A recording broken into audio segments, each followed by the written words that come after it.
मेरठ आमतौर पर मशहूर है अपने फेमस क्रिकेट के बैट के लिए, अपने स्पोर्ट्स इक्विपमेंट्स के लिए, लेकिन इस वक्त मेरठ अगर फेमस है तो नीला ड्रम हत्याकांड मतलब सौरभ राजपूत हत्याकांड और उसकी हत्यारिन बीवी मुस्कान और उसका बॉयफ्रेंड साहिल, जिन्होंने मिल करके सौरभ की हत्या की।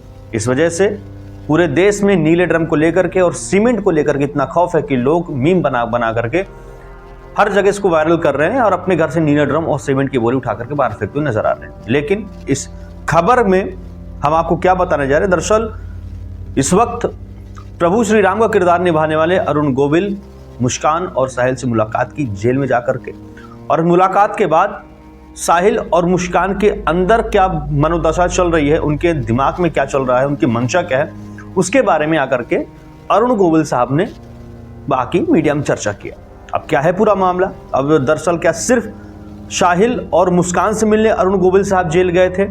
अब क्या है पूरी खबर? देखिए, दरअसल ये है, अरुण गोविल मेरठ के ही जनप्रतिनिधि हैं और जनप्रतिनिधि होने की वजह से अरुण गोविल ने एक संकल्प ले रखा है कि पूरे मेरठ में हम 1.5 लाख रामायण की प्रतियां बांटेंगे और अलग अलग जगह का चुनाव करेंगे कि हम आज यहाँ रामायण की प्रतियां बांटेंगे, कल वहां रामायण की प्रतियां बांटेंगे। और इसी सिलसिले में अरुण गोविल साहब केंद्रीय कारागार मेरठ जाकर के वहां से परमिशन लेते हैं और जेल के अंदर रामायण बांटने का उन्होंने शुरुआत करते हैं।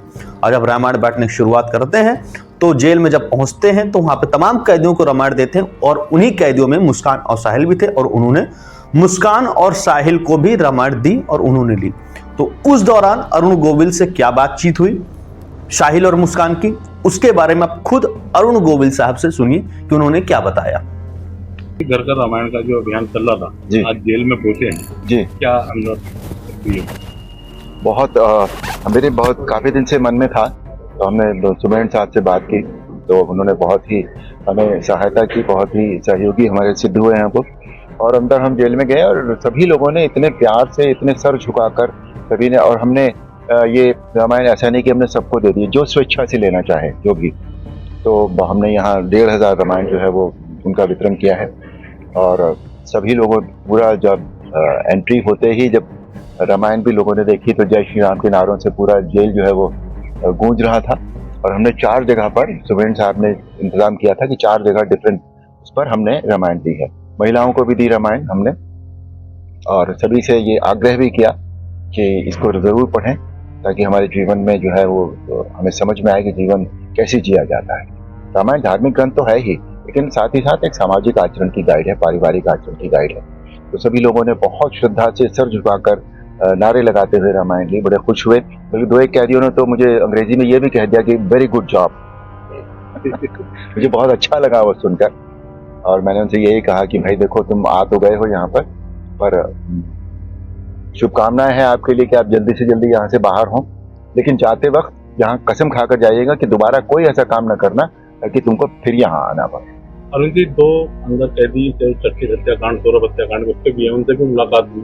उनसे भी मुलाकात हुई, नहीं बात नहीं हुई, उनको हमने रामायण भेंट की, उन्होंने बहुत आदर से, श्रद्धा से रामायण जो है वो भेंट की दोनों से।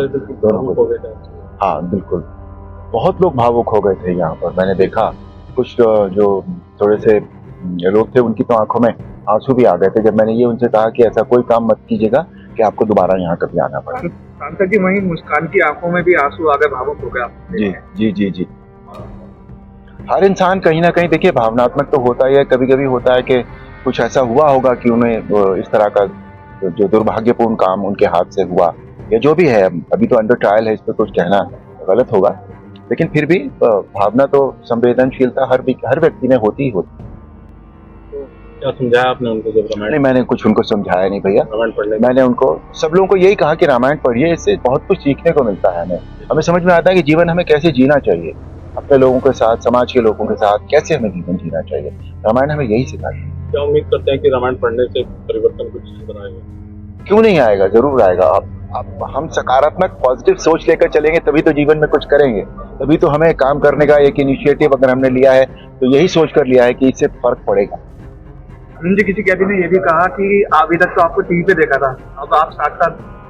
बहुत लोगों ने कहा ये बात, बहुत लोगों ने कहा, और मुझे देखते ही उन्होंने जय श्री राम के नारे जोर जोर से लगाने शुरू कर दिए थे। वो उससे भी पता लगता है कि उनकी जो है वो हमारी संस्कृति के प्रति, श्री राम के प्रति कितनी श्रद्धा है उनके मन। और इसमें ऐसा ही नहीं कि सिर्फ एक ही धर्म के लोग थे, सभी धर्मों के लोग हैं यहाँ पर और सभी ने रामायण को बहुत आदर से ग्रहण किया। घरों में रामायण बांटते हैं और गेम में क्या अंतर दोनों में जगह दिखाई दे रहा है? नहीं, घरों में तो अभी हमने उस तरह से हम घर के अंदर तो हमने रामायण नहीं बांटी है। जैसे गांव में हमने बहुत जगह बांटी है, तो सभी लोग एक जगह इकट्ठे हो जाते हैं गांव के लोग, फिर हम उनको दे देते हैं। पर जेल का तो अपना अनुभव होता ही होता है, लेकिन मैंने देखा कि बहुत सभी जो जितने भी हमारे अंडर ट्रायल थे यहाँ पर, they were all very well disciplined. मतलब वहां तो गांव में तो होता है कि लोग थोड़ी धक्का मुक्की भी कर लेते हैं कि आगे घुस के पहले ले लें रामायण, और यहाँ ऐसा नहीं कि बिल्कुल एकदम लाइन से आ रहे थे, दे वर वेरी वेल बिहेव। तो ये तो थी पूरी जानकारी कि अरुण गोविल साहब ने क्या बताया कि आखिरकार साहिल और मुस्कान से मिलने के बाद साहिल और मुस्कान की स्टेटमेंट क्या थे और अरुण गोविल साहब का स्टेटमेंट क्या था, और इस हत्याकांड को लेकर के आप क्या सोचते हैं, अपनी राय कमेंट बॉक्स में जरूर बताइएगा। साथ ही चैनल को सब्सक्राइब करके बेल आइकन दबाइएगा ताकि तमाम खबरों से हम आपको ऐसे ही रूबरू कराते रहें। अब दीजिए इजाजत, मिलते हैं अगली वीडियो में, तब तक के लिए जय हिंद, नमस्कार।